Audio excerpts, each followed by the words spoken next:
Halo saudara semua, kami daripada program teknologi elektrik ingin membentangkan proyek saya yang bertema Apple Baggage. Oke, pertama sekali saya ingin memperkenalkan diri. Nama saya Jonathan Giri. Pula Ariel Garciadi. Dan saya Ismail Daniel bin Muhammad Sahlan. Oke, untuk pengenalan kami pula, pengenalan kami ini adalah tentang scanner Apple Baggage. Muncul pada tahun 1950-an dan 1960-an. Ketika keamanan penerbangan menjadi perhatian utama, berikut adalah beberapa faktor yang mempengaruhi munculnya idea tentang scanner Apple Baggage. Terdapat beberapa faktor ialah kecelakaan penerbangan.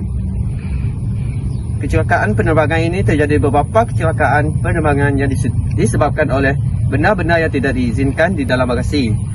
Yang kedua, ancaman terorisme ini adalah menjadi ancaman serius bagi penerbangan. Untuk pengembangan scanner Apple Baggage dimulai pada tahun 1970-an dan 1980-an. Okey, manakala untuk pada tahun 1970-an, prototipe scanner Apple Baggage pertama kali dibuat, dan prototipe ini menggunakan teknologi sinar X untuk memeriksa bagasi. Okey. Pengembangan teknologi ini pula dibina pada tahun 2000-an. Teknologi scanner Apple Baggage terus berkembang. Scanner ini menjadi lebih canggih dan dapat mendeteksi benda-benda yang lebih kecil dan lebih berbahaya. Okay, untuk ciri-ciri gelombang yang terlibat pula ialah, yang pertama adalah X-ray. X-ray adalah jenis gelombang elektromagnet yang paling umum digunakan pada scanner Apple Baggage. Yang kedua, sinar gamma. Sinar gamma adalah sejenis gelombang elektromagnet yang memiliki frekuensi yang lebih tinggi daripada X-ray. Ya adalah pembersihan peralatan. Maksudnya peralatan ini yang pertama, langkah-langkah satu, brake dilekatkan pada kuil belt. Yang kedua pula, sinar X dihasilkan oleh tiub sinar X yang terletak di dalam scanner. Sinar X ini mempunyai tenaga yang cukup untuk melihat melalui bahan lembut seperti pakaian plastik. Langkah ketiga pula, sinar X menemui brake dan menghasilkan imej digital yang menunjukkan isi dalam brake. Langkah keempat, imej digital yang dihasilkan akan dianalisis oleh komputer untuk mengesan bahan bahaya atau barangan yang tidak digunakan. Langkah kelima pula, sinar gamma akan digunakan apabila terdapat bahan bahaya atau barangan tidak digunakan. Sinar gamma ini akan digunakan untuk memeriksa brake dengan lebih teliti. Karena sinar gamma ini mempunyai tenaga lebih kuat dan dapat melihat melalui bahan yang lebih keras.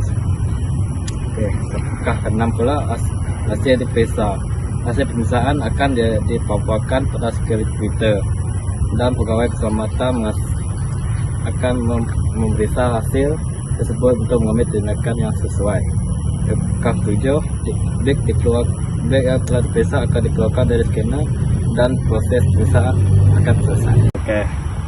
Hubung kait pembersihan.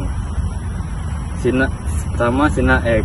Sinar X yang mempunyai frekuensi sangat tinggi dan panjang gelombang sangat pendek, digunakan dalam pemeriksaan perubatan untuk menghasilkan imej dalaman badan manusia seperti tulang dan organ. Karena ciri-ciri dapat menembus tisu badan dan tetapi dihalangi oleh bahan yang lebih padat seperti tulang.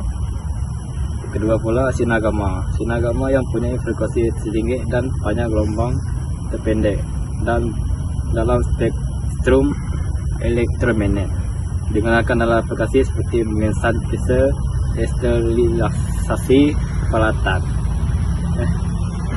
perubatan, dan mengawas kualiti makanan seperti ciri-ciri yang sangat kuat dan dapat menembus bahan yang lebih padat. Yang keempat, kesan gelombang. Kebaikan. Gelombang elektromagnet seperti sinar X dapat mengesan objek tersembunyi termasuk senjata, bahan letupan, dan barang-barang lain yang dilarang. Membolehkan pemindahan bagasi dengan cepat dan cekap. Membolehkan pemeriksaan keselamatan yang cepat dan efisien. Gelombang dapat mempercepatkan proses pemeriksaan bag, membolehkan lebih banyak bag dapat diperiksa dalam masa yang singkat. Keburukan, Gelombang elektromagnet terutamanya sinar X dapat menimbulkan risiko kepada pendedahan radiasi kepada petugas keselamatan dan penumpang walaupun risiko dianggap rendah. Yang kedua, dapat mengganggu peranti elektrik seperti komputer riba dan telepon pintar dalam beg boleh menyebabkan rosak. Gelombang elektromagnet mungkin tidak dapat menembusi bahan-bahan tertentu seperti plumbum dan logam tebal yang dapat menghadkan keberkesanan dalam mengesan objek tersembunyi. Kesimpulan, gelombang X dan sinar gamma adalah dua jenis gelombang elektromagnet yang memiliki aplikasi yang luas dalam berbagai bidang, termasuklah medis, industri, dan keamanan. Sinar X sesuai untuk mengimbas bagasi biasa, tetapi tidak dapat mengesan bahan radioaktif. Sekian daripada kumpulan kami. Terima kasih.